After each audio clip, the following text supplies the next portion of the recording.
Brought to you by Penguin.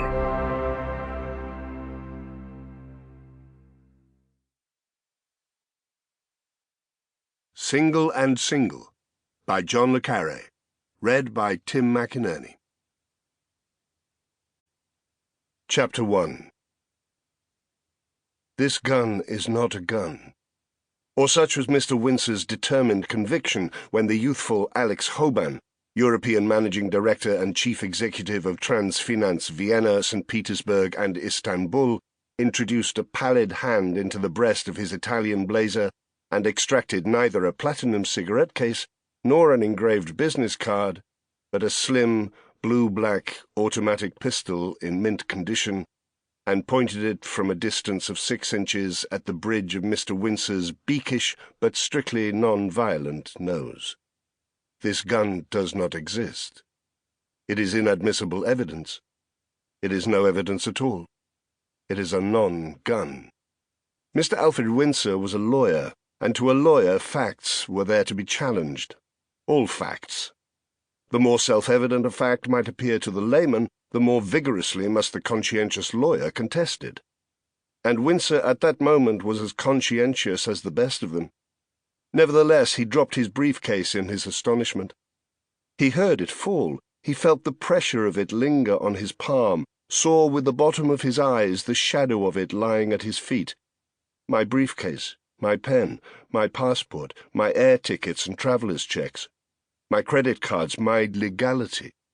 Yet he did not stoop to pick it up, though it had cost a fortune.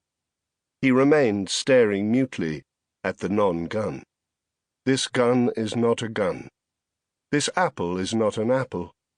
Windsor was recalling the wise words of his law tutor of 40 years ago, as the great man spirited a green apple from the depths of his frayed sports coat and brandished it aloft for the inspection of his mostly female audience. "It may look like an apple, ladies. It may smell like an apple, feel like an apple." Innuendo. "But does it rattle like an apple? Shakes it. Cut like an apple." Hauls an antique bread knife from the drawer of his desk, strikes. Apple translates into a shower of plaster. Carols of laughter as the great man kicks aside the shards with the toe of his sandal. But Windsor's reckless flight down memory lane did not stop there. From his tutor's apple it was but a blinding flash of sunlight to his greengrocer in Hampstead, where he lived and dearly wished himself at this moment. A cheery, unarmed apple purveyor in a jolly apron and straw hat who sold, as well as apples, fine fresh asparagus that Windsor's wife Bunny liked, even if she didn't like much else her husband brought her. Green, remember, Alfred, and grown above ground, never the white, pressing the shopping basket on him. And only if they're in season, Alfred, the forced ones never taste. Why did I do it? Why do I have to marry people in order to discover I don't like them? Why can't I make up my mind ahead of the fact instead of after it?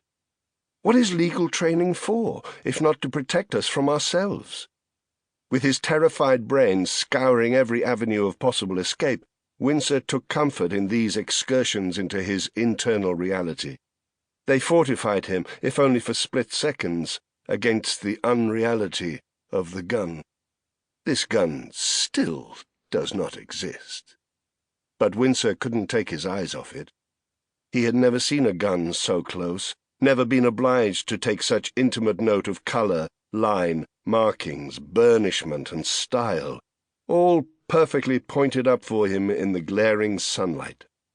Does it fire like a gun?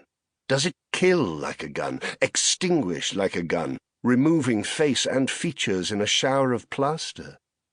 Bravely, he revolted against this ridiculous possibility. This gun does not, absolutely does not exist.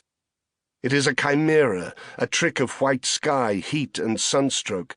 It is a fever gun brought on by bad food, bad marriages, and 2 exhausting days of smoky consultations, unsettling limousine rides through sweltering, dusty, traffic-choked Istanbul, by a giddying early-morning dash in the Transfinance private jet above the brown massifs of central Turkey, by a suicidal 3-hour drive over switchback coast roads and hair... Sample complete. Ready to continue?